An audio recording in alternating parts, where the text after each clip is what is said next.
Scary Movie 2026 is the sixth film in the long-running franchise. It's a horror parody film directed by Michael Tides, I think that's how you pronounce his name, and written by Marlon Wayans, Sean Wayans, Keenan Ivory Wayans, Craig Wayans, that's a lot of Wayans, and Rick Alvarez. It follows Cindy Campbell, who was played by Anna Faris, and her friends Ray Wilkins, and the siblings Shorty and Brenda Meeks, who are reunited after a long time when the same mass killer from the first film resurfaces. This will be a spoiler-free review, but first let me know what you think of the Scary Movie franchise. Are you a fan of all of them, or are you a fan of just the first two films like it seems most people are, or have you never seen any of the Scary Movie films? Let me know down below in the comments, and let's just jump straight into my review.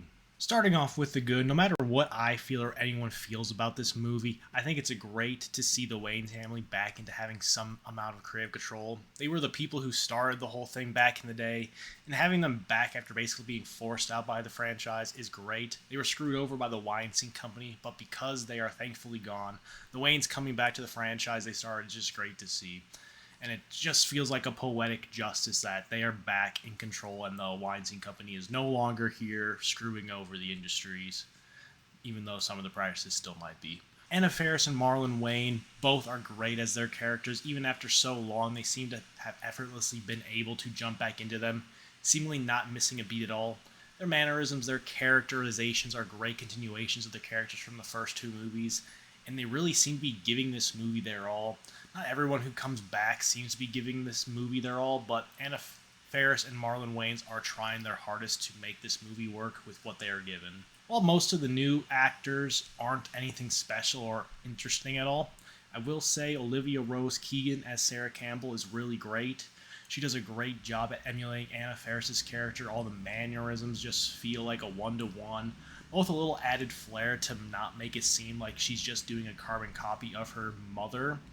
And it was just fun to see how she did these mannerisms and all the things from the first film, and then Anna Faris's character also ripping on, it's like, no, this is how you really do it. It was a really cool and fun dynamic that I wish more of the new characters kind of had with the old characters, but they didn't really, but those two are really great to see.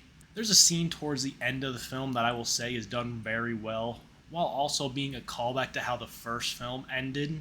With an epic parody of The Matrix, we get a parody of the John Wick films, and it was just a fun sequence and a really well choreographed one as well. And I appreciate on that level of a nice callback and also a parody. You get two for one, and they did a really good job at it. And finally, the last thing that I thought was good about this movie is the amount of movies that it decided to reference was really nicely done. There was a lot of small blink and you'll miss it references, and obviously the bigger in your face ones. There was such a wide range as well, not just limiting itself to horror, which it's always done since the first film. But I enjoyed being like, oh yeah, I know that movie that it's referencing. I do wish though that they use them in a smarter way rather than just look at all the movies we're referencing. It kind of comes flat after that because the first movie did such a well done job at parodying I Know What You Did Last Summer and all these other films and having gotcha moments from that while also making them feel more than just like, look at the movie we're referencing. That's all the good things I think of this movie, so let's move on to the mixed. Now, the biggest thing that will either make you love or dislike this movie is the comedy. Comedy is one of the most subjective things to exist other than maybe horror movies. But what makes you laugh might have other people giving you the crazy side eyes and think you're kind of a maniac. So while I'll get into why the comedy didn't work for me in the bad section of this review, I can 100% see people really digging the comedy of this movie and just really vibing with it as well. For better or for worse, this does feel like a movie from the early 2000s, just like the first and second movie, but made in the year 2026. And some people are really going to eat that up.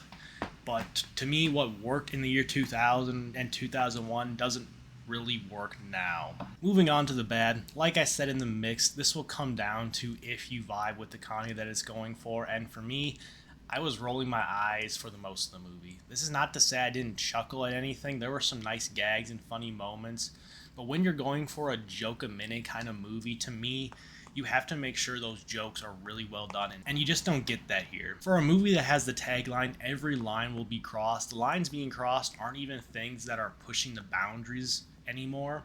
They're so surface level, not wanting to go too far, which is really ironic.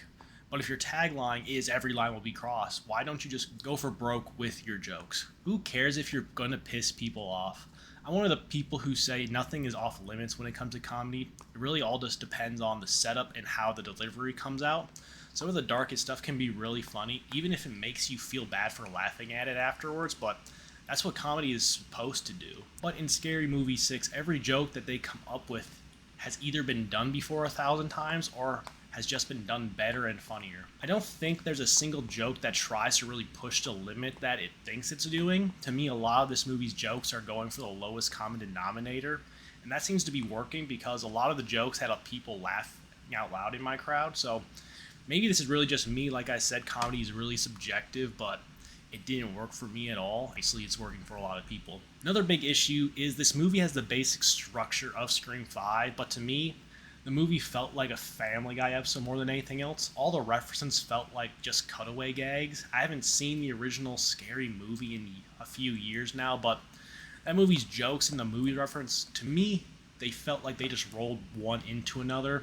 Here, it doesn't feel like that, and the references, while I like the movies they were referencing, they don't do anything fun with them. They're just referencing to have the references. And to me, that's really lazy and trying to get fans of those movies into the theater to see what kind of way they can make jokes about them.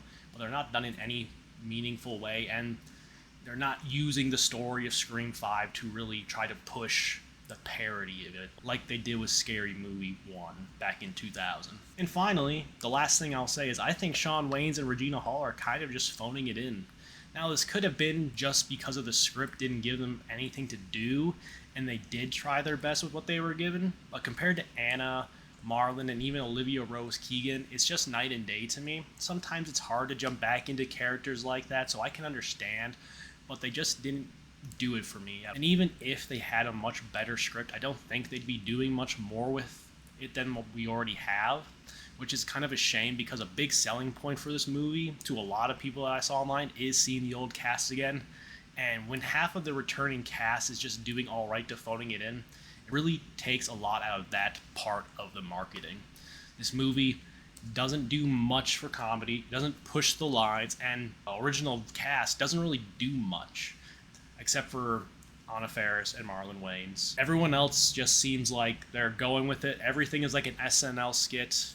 There is no purpose to this movie other than to make money, and that's it. And it kind of sucks. For a parody movie that's trying to bring back comedy, because we don't really get comedy movies anymore that are pure comedies. Every movie nowadays has comedy, but comedy movies for comedy's movie's sake don't happen often, and this movie was supposed to hopefully help bring that back, but I really don't think that's going to be the case, and it might honestly hurt just comedies in general. Other than it's going to make money, so guess what? We're most likely going to get a new Scary Movie after this, but it could have been and should have been so much better. At the end of the day, Scary Movie is going to work or not work based on how much you find it funny. The original cast coming back can only do so much for this film, and the over-reliance on references without doing anything with them doesn't do the movie any favors. For me, Scary Movie gets a 3 out of 10, and I hope if they do end up making a 7th movie, which they most likely will because its opening weekend is going to make a lot of money, I hope they actually try to be as smart and as they were with the first Scary Movie, and how they do the references and naturally letting them play out without feeling like random cutaway gags. And having the basic movie they're forming their story off of is more well done as well. But yeah, thank you all for watching. Like, comment, and subscribe to keep up with my reviews, and have a great rest of your day.